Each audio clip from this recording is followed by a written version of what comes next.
اور آج انشاءاللہ العظیم امیر المؤمنین خلیفۃ المسلمین سیدنا عمر ابن خطاب رضی اللہ تعالیٰ عنہ کی زندگی سے متعلق کچھ ضروری باتیں عرض کرنے کی سعادت حاصل کروں گا۔ اللہ رب العزت جل جلالہ مجھے حق کہنے اور آپ سب کو حق سننے کی توفیق عطا فرمائے۔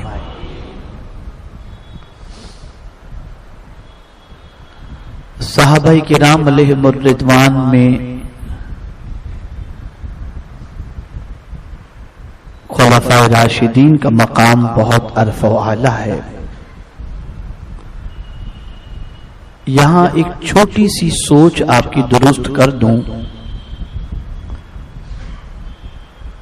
انبیاء بھی برابر نہیں۔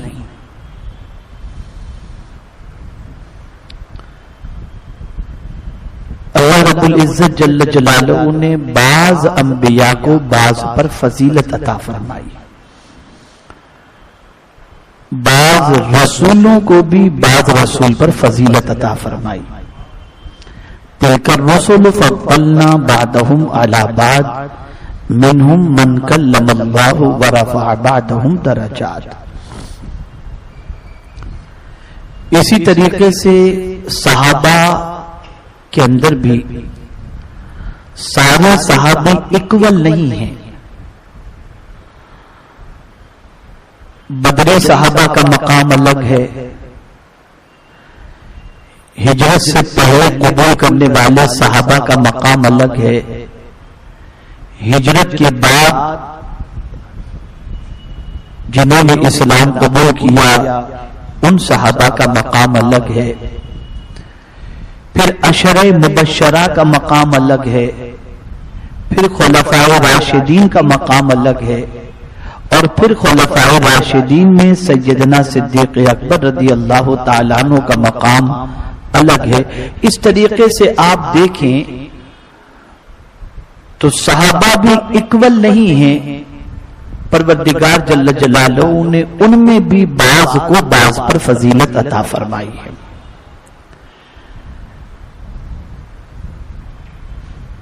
انبیاء کرام علیہم الصلاۃ والسلام کے بعد افضل البشر بعد الانبیاء بالتحقیق سیدنا صدیق اکبر کا مقام ہے، اور سیدنا صدیق اکبر رضی اللہ تعالیٰ عنہ کے بعد سیدنا فاروق اعظم رضی اللہ تعالیٰ عنہ کا مقام ہے۔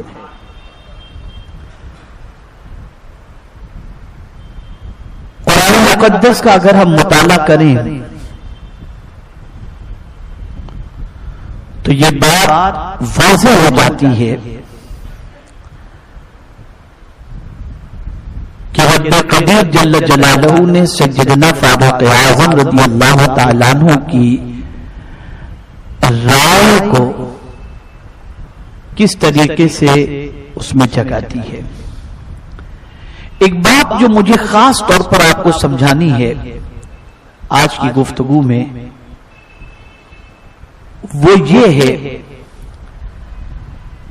کہ صحابہ کرام علیہم الرضوان نے آقا کریم صلی اللہ علیہ وسلم سے بہت کچھ سیکھا، بہت کچھ پایا، لیکن سب سے بہترین چیز جو صحابہ کرام علیہم الرضوان نے حضور صلی اللہ علیہ وسلم کی حیات طیبہ سے اخذ،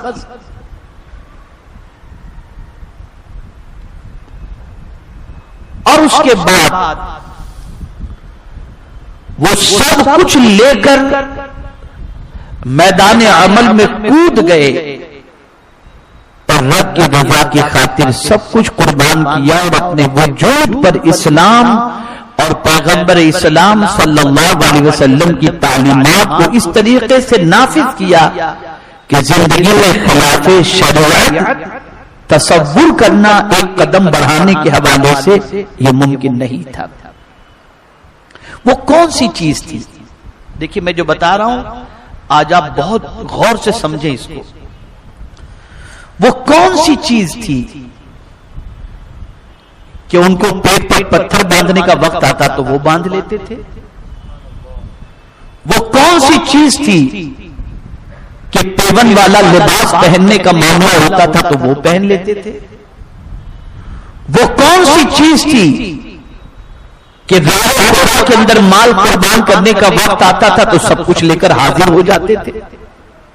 کس چیز نے ان کو اس طریقے سے بڑھا دیا تھا کہ جس کی وجہ سے یہ سب کچھ متاع لے کر کے لوٹانے کے لیے تیار تھے؟ اور ہم وقت بھی قربان نہیں کر پاتے، خواہش بھی قربان نہیں کر پاتے، نفس بھی قربان نہیں کر پاتے۔ ریزن کیا ہے؟ آپ بالکل الرٹ ہیں نا، سن رہے ہیں غور سے؟ توجہ ہے نا آپ کی؟ اس لیے کہ مجھے آج کچھ بات آپ کے دماغ میں ایسی بٹھانی ہے کہ وہ اگر آپ نے بٹھا لی نا تو پھر ساری نیکیاں کرنا اور گناہوں سے بچنا انشاءاللہ آسان ہو جائے گا، ایزی ہو جائے گا۔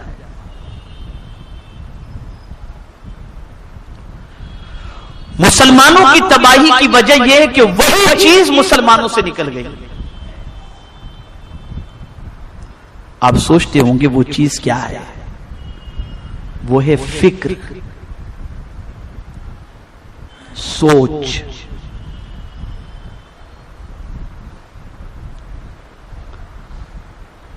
اسی لیے ڈاکٹر اقبال نے کہا قوت فکر و عمل پہلے فنا ہوتی ہے تب کسی قوم کی شوکت کو زوال آتا ہے۔ سوچ بودی ہو جائے، سوچ گھٹیا ہو جائے، سوچ ہلکی ہو جائے، سوچ کے اندر بگاڑ پیدا ہو جائے تو پھر زندگی کے اندر بگاڑ پیدا ہو جاتا ہے۔ پہلے سوچ بدلتی ہے پھر عادتیں بدلتی ہیں، پہلے فکر بدلتی ہے پھر عادتیں بدلتی ہیں۔ رسول گرامی وقار صلی اللہ تعالی علیہ وسلم کے صحابہ نے حضور صلی اللہ تعالی علیہ وسلم سے جہاں بہت ساری چیزیں اخذ کی، وہیں پر حضور صلی اللہ علیہ وسلم سے حضور کی فکر اخذ کی کہ سرکار کی سوچ کیا ہے، سرکار کی فکر کیا ہے۔ اب میں آپ کو ایک چیز بتاؤں، فکر مصطفی صلی اللہ علیہ وسلم کو دیکھو، آقا کریم صلی اللہ تعالی علیہ وسلم دیکھ رہے تھے سوسائٹی کی سچویشن کہ بھائی بھائی کے اندر جھگڑا ہو رہا ہے، ماں باپ کے اندر جھگڑا ہو رہا ہے، اور بہت ساری لڑائیوں کے گردہ کے اندر لوگ پھنسے ہوئے ہیں۔ تو سرکار نے سوچا ریزن کیا ہے؟ تو جو بات نمایاں طور پر سمجھ میں آئی وہ یہ کہ جہالت کی وجہ سے، ایجوکیشن نہیں ہے ان کے پاس، اسی لیے وے آف ٹاکنگ صحیح نہیں ہے، ایجوکیشن نہیں ہے اس لیے لائف اسٹائل صحیح نہیں ہے، ایجوکیشن نہیں ہے اس لیے ان کا لیونگ اسٹینڈرڈ صحیح نہیں ہے۔ تو سرکار صلی اللہ تعالی علیہ وسلم نے ایجوکیشنل انقلاب پیدا کرنے کے لیے تعلیم کی مہم چھیڑ گئی، اور اللہ اکبر 23 سال کے شارٹ پیریڈ کے اندر جس حجاز اور جس مکہ مکرمہ میں 14 لوگ لکھنا جانتے تھے، حضور نے ایسا انقلاب پیدا کیا کہ within 23 years زیادہ کے ہاتھوں میں حضور نے قلم تھما دیا۔ اور یہ کیوں تھا؟ تاکہ انسانیت آئے، شرافت آئے، تمیز آئے، اخلاق آئے، برائی سے نفرت کا جذبہ پیدا ہو، سچ اور جھوٹ کے درمیان فرق کی صلاحیت پیدا ہو۔ دوسری فکر میرے آقا صلی اللہ علیہ وسلم نے جو اپنے صحابہ میں منتقل کی، اور صحابہ نے اس فکر کو جو اخذ کیا، وہ فکر یہ تھی درد امت۔ انسان کو بھٹکتا ہوا دیکھ کر حضور صلی اللہ علیہ وسلم کا بے چین ہونا اور سرکار کا اس کے لیے محنت و مشقت کرنا، یہ صحابہ نے جب دیکھا تو صحابہ کرام کی سچویشن یہ ہوئی کہ انہوں نے آرام کرنا مناسب نہیں سمجھا، بلکہ حضور کی امت کو سیدھے راستے پر لے جانے کے لیے اپنے آرام کو قربان کرنا انہوں نے پسند فرمایا۔ فکر بہت اہم چیز ہے۔ یہ فکر ہی تو چینج کی جاتی ہے، جتنی بھی ایڈ آتی ہیں، جتنے بھی پوسٹرز لگتے ہیں، یہ کیا ہے؟ یہ فکر چینج کی جاتی ہے۔ الیکٹرانک میڈیا ہو یا پرنٹ میڈیا ہو، اس سے سوچ بدلی جاتی ہے، اور جب آدمی کی سوچ بدلتی ہے تو آدمی خود بخود بدلتی ہیں۔ اسی لیے سب کچھ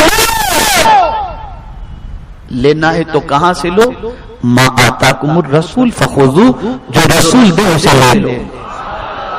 اس لیے کہ دنیا کا کوئی دے گا تو ہو سکتا ہے کہ اس کا پرسنل بینیفٹ ہو، اور وہ تمہارے لیے اچھائی اور برائی کے بارے میں کچھ نہ جانتا ہو، لیکن حضور تو تمہارا بھلا ہی چاہتے ہیں، اور جو بھی حضور دے دے تو لے لو، تمہارے لیے بھلائی ہے، آخرت میں بھی تمہارے لیے بھلائی۔ اب آئیے میں آپ کو بتاؤں فکر کے اعتبار سے فاروق اعظم رضی اللہ تعالیٰ عنہ کی فکر کتنی پاورفل تھی، کتنی پاورفل تھی۔ آپ کو یہ بتاؤں گا تو حیرت ہوگی کہ سیدنا فاروق اعظم رضی اللہ تعالیٰ عنہ کی فکر، ایڈوائز این اس کے مطابق اللہ تعالیٰ نے قرآن مقدس میں 21 آیتیں نازل فرمائی، اور میں نے جب اس کے حوالے سے غور کیا اور آیات کو جب میں نے پڑھا، اور 2-3 آیتیں تو ایسی ہیں کہ جو کچھ فاروق اعظم رضی اللہ تعالیٰ عنہ کی زبان سے جملے نکلے، اللہ نے اسی جملے کو اپنی کتاب کے اندر جگہ عطا فرمائی، مینوان وہی جملے۔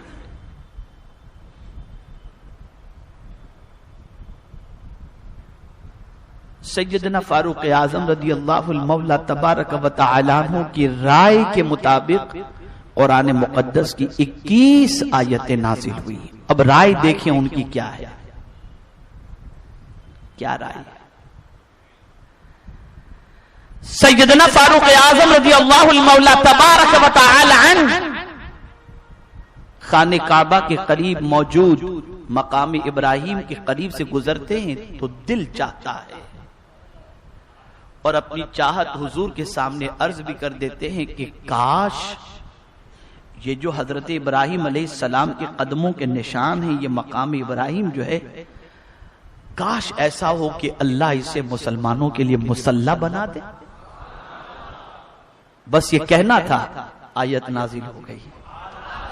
مشورہ عمر فاروق کا قبول مولا فرما رہا ہے، اور اسی مشورے پر آیت کریمہ نازل ہو رہی ہے، اور حکم نازل ہوتا ہے وَاتَّخِذُوا مِن مَّقَامِ إِبْرَاهِيمَ مُصَلًّى۔ سوچو آپ، یہ فکر تھی، یہ سوچ تھی۔ میرے پیارے آقا صلی اللہ تعالی علیہ وسلم کے پیارے دیوانوں، سیدنا فاروق اعظم رضی اللہ المولا تبارک و تعالی عنہ، اللہ اکبر، ان کی فکر کا کیا کہنا اور ان کی سوچ کا کیا کہنا۔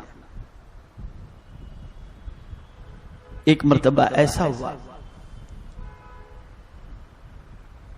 کہ ایک یہودی نے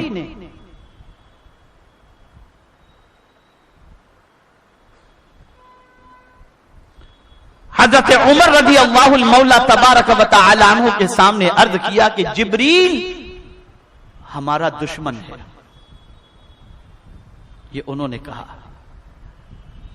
تو حضرت سیدنا فاروق رضی اللہ تعالیٰ عنہ نے فوراً اپنی زبان سے یہ کہا، من کان عدوا للہ وملائکتہ ورسلہ وجبریل ومیکال فإن اللہ عدو للکافرین۔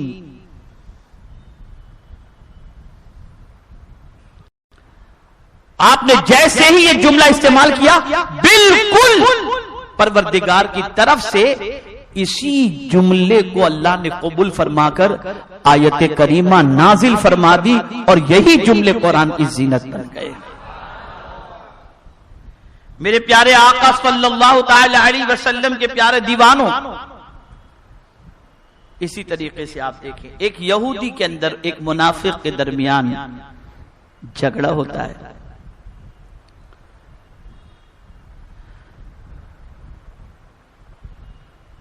منافق اور یہودی دونوں آقا کریم صلی اللہ تعالی علیہ وسلم کی بارگاہ میں حاضر ہوتے ہیں، اس لیے کہ یہودی ہزار حضور سے دشمنی رکھتا تھا، لیکن واللہ وہ جانتا تھا کہ میرے آقا فیصلہ جو فرماتے ہیں وہ کسی کا منہ دیکھ کر کے نہیں، جو حق ہوتا ہے وہی فیصلہ فرماتے ہیں۔ پہنچے دونوں، آقا کریم صلی اللہ علیہ وسلم کی بارگاہ میں منافق نے اپنا معاملہ پیش کیا، یہودی نے اپنا معاملہ پیش کیا۔ سرکار صلی اللہ تعالی علیہ وسلم نے یہودی کے حق میں فیصلہ فرمایا، اس لیے کہ وہ حق پر تھا۔ منافق نے سوچا کہ فاروق اعظم رضی اللہ تعالیٰ عنہ تو یہودیوں سے بہت نفرت کرتے ہیں، اگر میں ان کے پاس چلا جاؤں گا تو شاید میری فیور میں فیصلہ ہو جائے۔ جیسے ہی دونوں پہنچے تو فوراً یہودی نے فاروق اعظم رضی اللہ تعالیٰ عنہ سے عرض کیا، اے عمر، ہم تمہارے پاس آنے سے پہلے محمد صلی اللہ علیہ وسلم کے پاس گئے تھے اور انہوں نے میرے حق میں فیصلہ فرما دیا۔ فاروق اعظم نے منافق سے پوچھا، یہ جو کہہ رہا ہے صحیح ہے؟ کہا ہاں۔ فاروق اعظم نے فرمایا، خیر رک جا، میں ابھی آتا ہوں۔ گئے کمرے میں تلوار لائی اور اس منافق کی گردن اڑا دی اور فرمایا، جو شخص میرے مصطفیٰ کا فیصلہ قبول نہ کرے اس کے لیے یہی میرا فیصلہ ہے۔ آیت کریمہ نازل ہو گئی، فَإِن تَنَازَعْتُمْ فِي شَيْءٍ فَرُدُّوهُ إِلَى اللَّهِ وَالرَّسُولِ إِن كُنتُمْ تُؤْمِنُونَ بِاللَّهِ وَالْيَوْمِ الْآخِرِ۔ پھر اگر جھگڑنے لگو تم کسی چیز میں تو لوٹا دو اسے اللہ اور اس کے رسول کی طرف، اگر تم ایمان رکھتے ہو اللہ اور روز قیامت پر۔ کتنا عظیم فیصلہ تھا اور کتنی عظیم سوچ تھی۔ سوچ دیکھیں آپ، فکر دیکھیں، جو سمجھنا ہے اسے آپ سمجھیں۔ فکر دیکھیں، فکر یہ ہے کہ کوئی بھی حضور کے قدموں سے دور نہ ہو، معاملہ کوئی بھی ہو مصطفیٰ کے قدموں میں پہنچ جایا، یہ سوچ تھی۔ اور حضور صلی اللہ تعالی علیہ وسلم اگر کوئی فیصلہ فرما دیں تو اس فیصلے سے انحراف کرنے والے کے لیے سزا سوائے اس کے کچھ نہیں ہے۔ فاروق اعظم رضی اللہ تعالیٰ عنہ کے نزدیک کہ اس کا سر قلم کر دیا جائے۔ تو اس طریقے سے کم و بیش 21 آیتیں فاروق اعظم رضی اللہ تعالیٰ عنہ کی رائے کے مطابق نازل ہوئی۔ اب ان کی لائف سٹائل دیکھیں آپ، سوچ کتنی حضور کی انہوں نے اخذ کی تھی، کتنی سوچ انہوں نے اختیار کی تھی۔ جب صحابہ کرام علیہم الرضوان میدان جنگ میں تشریف لے جاتے اور ان کے گھروں کے اندر سامان لانے والا یا پہنچانے والا کوئی نہ ہوتا تو فاروق اعظم رضی اللہ تعالیٰ عنہ جب گھر سے نکلتے تو ان مجاہدین کے گھر کے دروازے پر دستک دیتے اور فرماتے، کیا چاہیے بازار سے کسی کو تو بولو تو میں تمہارے لیے لا کر کے پہنچا دیا کروں۔ کیا سوچ تھی، کیا فکر تھی، آپ دیکھیں میرے پیارے آقا صلی اللہ تعالی علیہ وسلم کے پیارے دیوانوں، سیدنا فاروق اعظم رضی اللہ المولا تبارک و تعالی عنہ منصب خلافت پر جب فائز ہوتے ہیں تو آپ سمجھ سکتے ہیں کہ جب انسان کسی بڑے عہدے پر ہوتا ہے تو اس کے انداز زندگی کو آپ کافی تبدیل محسوس کریں گے اور اس کی عادتوں کے اندر کافی شاہی زندگی آپ کو نظر آئے گی. لیکن سیدنا فاروق اعظم رضی اللہ المولا تبارک و تعالی عنہ کا عالم بالکل نرالا، وقت کے امیر المؤمنین ہیں، رعایا کی رسپانسبلٹی ہے. آپ جانتے ہیں سیدنا فاروق اعظم رضی اللہ تعالی عنہ ایک رات اپنے قافلے والوں سے جدا ہو کر کہتے ہیں کہ مجھے تھوڑا سا الگ کر دو، میں ذرا خبرگیری کر کے آتا ہوں. تشریف لے گئے. ایک بڑھیا کے گھر کے قریب سے گزر رہے تھے. فاروق اعظم رضی اللہ المولا تبارک و تعالی عنہ نے دیکھا کچھ پریشانی کے اندر بڑھیا اپنی زبان سے کچھ کہہ رہی ہے. فاروق اعظم نے سلام کیا. عورت جانتی نہ تھی کہ یہی امیر المؤمنین ہیں. فاروق اعظم رضی اللہ المولا تبارک و تعالی عنہ اس عورت سے پوچھتے ہیں مائی کیا حال ہے؟ وہ جواب میں کہتی ہے حال اللہ عمر کو میری طرف سے اچھی جزا نہ دے، اسے ہماری کوئی خبر ہی نہیں ہے. سنی ہوں کہ وہ شام سے نکل چکا ہے. تو فاروق اعظم رضی اللہ تعالیٰ عنہ ارشاد فرماتے ہیں مائی تم اتنی دور رہتی ہو، عمر بیچارے کو کیا خبر کہ تمہاری کیا پوزیشن ہوگی. وہ کہتی ہے اگر اسے خبرگیری کرنے کی صلاحیت اور طاقت نہیں تو پھر امیر المؤمنین کیوں بن کر کے بیٹھا ہے. اسے نہیں خبر تھی کہ یہ فاروق اعظم سے گفتگو کر رہی ہے. فاروق اعظم رضی اللہ المولا تبارک و تعالی عنہ نے فرمایا مائی میں چاہتا ہوں کہ تو عمر کو معاف کر دے. اچھا یہ بتا کہ عمر کو معاف کرنے کے کتنے پیسے تو لے گی تاکہ قیامت میں تو عمر سے کوئی سوال نہ کر، عمر کو تو معاف کر دے. تو کہا کیوں مذاق کر رہے ہو؟ کہا میں مذاق نہیں کر رہا ہوں. ضد پکڑ لی فاروق اعظم نے. عمر کو کتنے میں تو معاف کرے گی؟ اس نے کہہ دیا 25 درہم یا دینار. فاروق اعظم رضی اللہ تعالیٰ عنہ کے پاس اس وقت نہ کاغذ تھا نہ کوئی اور چیز. آپ نے اپنے پیرہن کے اندر جو چمڑے کا پیوند لگایا تھا اس پیوند کو آپ نے کاٹا. ابھی کاٹ کر کے اس کے اوپر لکھ کر کے اس سے دستخط لینے کا پلان بنا ہی رہے تھے کہ مولا علی کرم اللہ تعالی وجہہ الکریم آ گئے. انہوں نے دیکھا تو کہا السلام علیکم یا امیر المؤمنین. عورت تو اکی بکی رہ گئی کہ میں نے عمر فاروق امیر المؤمنین کے سامنے میں نے ان کی برائی کر دی، یا اللہ تو میری خیر نہیں ہے. فاروق اعظم رضی اللہ تعالیٰ عنہ نے فرمایا مائی تو غم نہ کر، میں تجھ سے کوئی ایسا سلوک نہیں کروں گا، میں تو صرف چاہتا ہوں کہ تو مجھے معاف کر دے. اور اس کے بعد مولا علی کرم اللہ تعالی وجہہ الکریم اور ایک اور صحابی ساتھ میں تشریف لائے ہوئے تھے. لکھا گیا اور لکھنے پر دونوں کو وٹنس بنایا گیا اور پھر اس عورت سے کہا گیا کہ تو اس بات کی گواہی دیتی ہے، تو اس بات پر راضی ہے کہ عمر فاروق کو تو نے 25 درہم کے عوض کے اندر معاف کر دیا اور قیامت میں یعنی اتنے پیریڈ سے لے کر اتنے پیریڈ تک تو نے معاف کر دیا اور قیامت میں کوئی سوال نہیں کرے گی.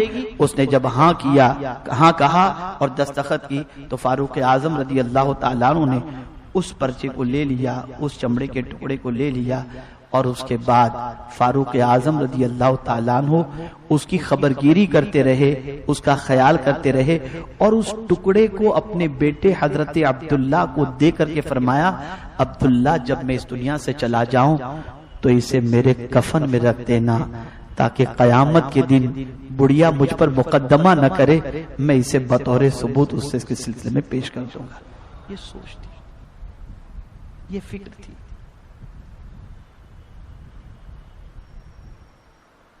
اور ایک فکر جب میں پیش کروں گا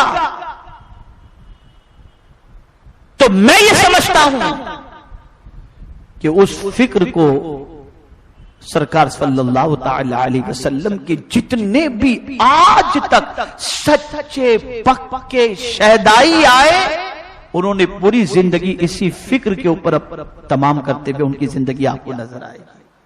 جو فکر حضور سے فاروق اعظم رضی اللہ تعالیٰ عنہ نے حاصل کی تھی.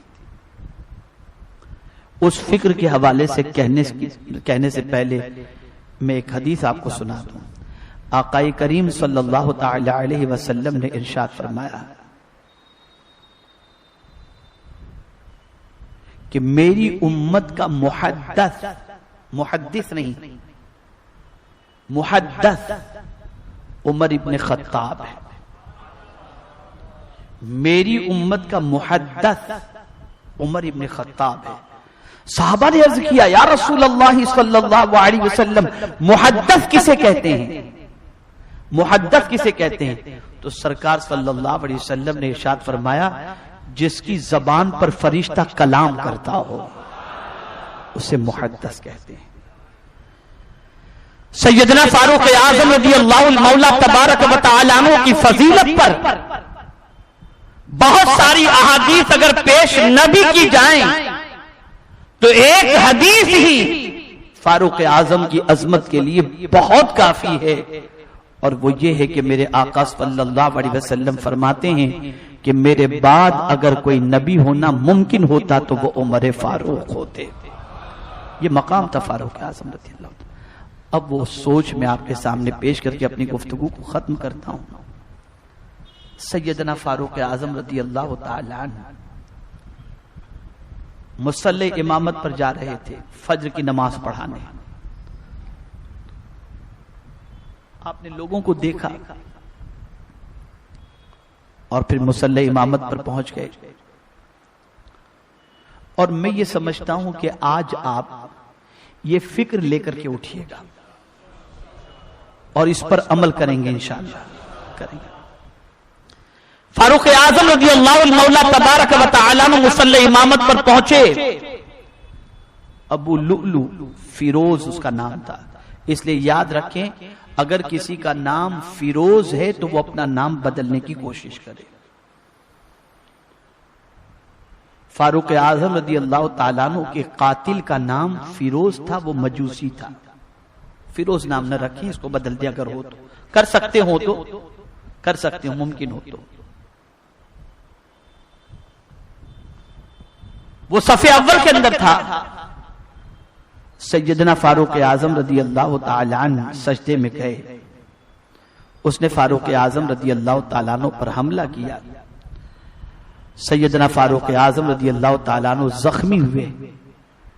انہیں اٹھا کر دوسری جگہ لے جایا گیا اور حضرت عبد الرحمن ابن عوف رضی اللہ تعالیٰ عنہ نے باقی رکعتیں مکمل فرمائیں. جب فاروق اعظم کو ہوش آیا،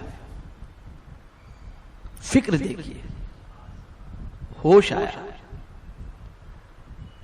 تو کیا فرماتے ہیں؟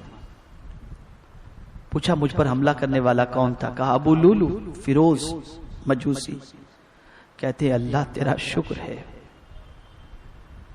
مجھ پر حملہ کرنے والا کوئی ایسا شخص نہ تھا جو سجدہ کرنے والا ہو یا کوئی مسلمان ہو.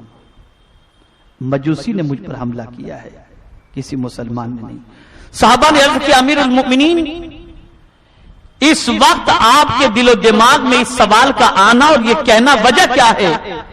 ارشاد فرماتے عمر نہیں چاہتا کہ اس کی وجہ سے کوئی مسلمان جہنم میں چلا جائے. میں اس بات پر اللہ کا شکر ادا کرتا ہوں کہ مجھ پر حملہ کرنے والا کوئی مسلمان نہ تھا. یہاں سے یہ بات سمجھ میں آئی کہ فکر فاروق اعظم یہ تھی کہ کسی مسلمان کو کسی بھی طریقے سے کسی مسلمان کی ذات سے کوئی اذیت نہ پہنچے، کوئی تکلیف نہ پہنچے. یہی وجہ ہے کہ ایسے عالم میں بھی مسلمانوں کا خیال وہی کر سکتا ہے جو مصطفیٰ جان رحمت صلی اللہ علیہ وسلم سے ایسی فکر حاصل کیا ہو جو مسلمانوں کی خیر اور مسلمانوں کی بھلائی سے متعلق ہو۔ آج میں آپ سے پوچھنا چاہتا ہوں، کیا حال ہے مسلمانوں کا؟ کیا سچویشن ہے؟ ذرا سوچ دیکھ لیں آپ۔ بڑی معذرت کے ساتھ سب سے زیادہ مسلمان کو اگر کسی سے تکلیف پہنچتی ہے تو وہ مسلمان ہی ہے، الا ماشاءاللہ۔ ہم نے آقا کریم صلی اللہ علیہ وسلم کی یہ حدیث فراموش کر دی، من اذى المسلم فقد اذاني ومن اذاني فقد اذى الله ومن اذى الله كان يدخله النار۔ جس نے کسی مسلمان کو اذیت پہنچائی، حضور فرماتے اس نے مجھے اذیت پہنچائی، اور جس نے مجھے اذیت پہنچائی اس نے اللہ کو اذیت پہنچائی، اور جس نے اللہ کو اذیت پہنچائی اس کا ٹھکانہ جہنم ہے۔ آج کیا حال ہے؟ کس سمت ہم جا رہے ہیں؟ میں اگر اس وقت آپ کے سامنے کرامات فاروق اعظم، میں آپ کے سامنے اس وقت اگر سیدنا فاروق اعظم رضی اللہ المولا تبارک و تعالی عنہ کے عدل کے حوالے سے کچھ بات پیش کرتا تو یقیناً ان کی عظمت آپ کے سینے میں ضرور بیٹھتی اور کچھ اضافہ ہوتا، لیکن میں آپ کو یہ بتانا چاہتا تھا کہ یہ عظمتیں میسر ہوتی ہیں فکر کے درست ہونے کی وجہ سے۔ جب فکر بدلتی ہے نا تو عظمتیں ملتی ہیں۔ ایک بچے کی سوچ بن جائے مجھے کچھ اچیو کرنا ہے، مجھے کچھ بننا ہے، مجھے کچھ پانا ہے، مجھے کچھ حاصل کرنا ہے، جب اس کی فکر یہ بن گئی تو اب رات کی نیند اس کی اڑ جائے گی، محنت میں اضافہ ہو جائے گا، مشقت میں اضافہ ہو جائے گا، اور اس کے بعد وہ اپنی زندگی کی کامیابی کے قدم کو چومتا ہوا دکھائی دے گا۔ وجہ یہ ہے کہ اس کی فکر درست ہو گئی۔ آج بڑی معذرت کے ساتھ میں عرض کرتا ہوں، مسلمانوں کی فکر اتنی بودی ہو گئی کہ بہت ساری چیزوں سے فائدہ اٹھانے کی بجائے مسلمان بہت ساری چیزوں کا استعمال غلط طریقے سے کرتا ہے۔ سوچ بدلو، فکر بدلو۔ مسلمانوں کی تباہی کے اسباب میں سے سب سے بڑا سبب یہ ہے کہ مسلمانوں کی سوچ بدل گئی۔ اور کیا سوچ ہو گئی یہ بھی بتا دیں، کیا سوچ ہو گئی؟ سوچ یہ ہو گئی اسلام سے جتنا ڈسٹینس مینٹین کریں گے، اسلام پر جتنا عمل نہیں کریں گے، اتنی ہی دنیا کے اندر عزت اور کامیابی ملے گی۔ اگر عمل کریں گے اسلام پر تو دنیا میں ہم کو وہ عزت نہیں ملے گی۔ یہ سوچ مسلمان کی بن گئی۔ اور میں آپ کو بتا دوں، اسلام عزت دینے کے لیے آیا ہے، ذلت دینے کے لیے نہیں آیا۔ دنیا میں جن لوگوں نے بھی اسلام سے ڈسٹینس مینٹین کیا وہ کامیاب نہیں ہوئے۔ میرے خواجہ نے اسلام سے ڈسٹینس مینٹین نہیں کیا، اسلام کو اپنی زندگی پر نافذ کیا۔ صدیاں گزر چکی، آج بھی عزت ہے اور قیامت تک عزت رہے گی۔ فاروق اعظم نے یہ سوچ دی، یہ مینٹلٹی دی، یہ فکر دی کہ لباس سے عزت نہیں ملتی، اسلام سے عزت ملتی ہے۔ جب آپ سچے اور پکے مسلمان بن جائیں گے تو آپ کی ذات سے کسی کو اذیت نہیں پہنچے گی، یہاں تک کہ جانور کو بھی آپ اذیت نہیں پہنچائیں گے۔ آپ اگر سچے پکے مسلمان بن گئے تو آپ کی ذات کسی کے لیے تکلیف دہ نہیں ہوگی، بلکہ آپ کی ذات سے دوسروں کا بھلا ہوگا۔ تاریخ بتاتی ہے، فاروق اعظم رضی اللہ تعالیٰ عنہ کی حیات طیبہ کے مختلف گوشے اس بات کی طرف رہنمائی کرتے ہوئے نظر آتے ہیں کہ کہ سیدنا فاروق اعظم رضی اللہ تعالیٰ عنہ نے خود ہی ارشاد فرمایا کہ میرے دور حکومت میں، خلافت میں، اگر کوئی بکری بھی خارش کی بیماری، کھجلی کی بیماری کی وجہ سے مر جائے تو میں ڈرتا ہوں قیامت میں اپنے رب کو اس کا کیا جواب دوں گا۔ یہ فکر تھی مصطفیٰ جان رحمت صلی اللہ علیہ وسلم کی، جسے انہوں نے اخذ فرمائی تھی۔ تو آج ضرورت اس امر کی ہے کہ ہم سیدنا فاروق اعظم رضی اللہ تعالیٰ عنہ کے افکار کو اپنائیں، ان کی سوچ کو اپنائیں، اور میں یقین کے ساتھ کہتا ہوں جو جتنا زیادہ حضور سے قریب ہوگا اس کی فکر اتنی ہی اچھی بنتی چلی جائے گی، پختہ ہوتی چلی جائے گی۔ اور فاروق اعظم رضی اللہ تعالیٰ عنہ حضور سے کتنا قریب رہنا پسند کرتے تھے تو خود ہی دعا کرتے تھے، اللہم ارزقنی شہادتا فی سبیلک واجعل موتی فی بلد رسولک، اے اللہ مجھے شہادت کی موت نصیب فرما اور تیرے حبیب صلی اللہ علیہ وسلم کے شہر پاک میں موت نصیب فرما، جگہ نصیب فرما۔ آپ دیکھیں صحابی کی پوزیشن اور فاروق اعظم رضی اللہ تعالیٰ عنہ کی سوچ یہ تھی کہ جیوں بھی تو محمد عربی صلی اللہ علیہ وسلم کے قدموں میں اور مروں بھی تو حضور صلی اللہ علیہ وسلم کے قدموں میں۔ جب یہ سوچ بن جائے تو فکر اچھی بن جاتی ہے، فکر پاک بن جاتی ہے، فکر صالح بن جاتی ہے، فکر درد بھری بن جاتی ہے، فکر زحمت والی نہیں ہوتی، فکر رحمت والی بن جاتی ہے۔ اللہ رب العزت جل جلالہ آقا کریم صلی اللہ علیہ وسلم کے صدقہ و طفیل ہم سب کو سیدنا فاروق اعظم رضی اللہ المولا تبارک و تعالی عنہ کی تعلیمات پر اور ان کی فکر پر عمل کی توفیق نصیب فرمائے۔ میرے پیارے آقا صلی اللہ علیہ وسلم کے پیارے دیوانوں، انشاءاللہ العظیم کل چاند ہو گیا تو نیا سال شروع ہو جائے گا، سن 1438 انشاءاللہ۔ اور یہ ہجری کا سلسلہ جو ہے نا، اسلامی سال کے سلسلے میں جو کانسیپٹ ہجری سے نئے سال کا جو ہے اس کو جو سیٹ اپ کیا گیا، یہ رائے بھی فاروق اعظم رضی اللہ تعالیٰ عنہ کہ اسلامی سال کو کہاں سے شروع کیا جائے اور اسلامی سال کا آغاز کون سے مہینے سے ہو اور کیسے ہو، یہ سارا پلان کسی اور نے نہیں، یہ فاروق اعظم رضی اللہ تعالیٰ عنہ نے دیا۔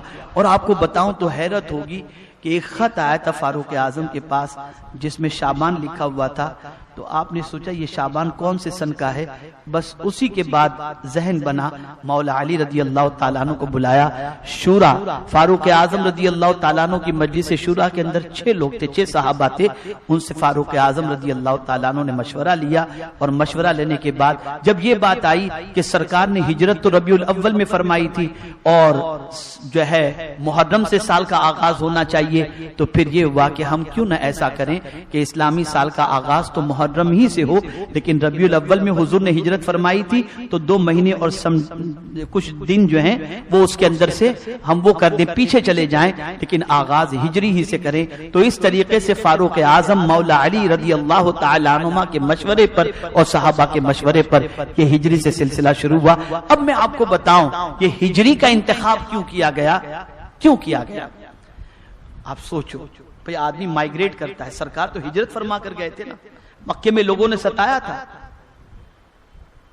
اور ستانے کے بعد حضور تشریف لے گئے تھے، اور اس کو سرکار فاروق اعظم رضی اللہ تعالیٰ عنہ فرماتے ہیں اسی سے ہمارے سال کی کاؤنٹنگ شروع ہو جائے، ایسا کیوں؟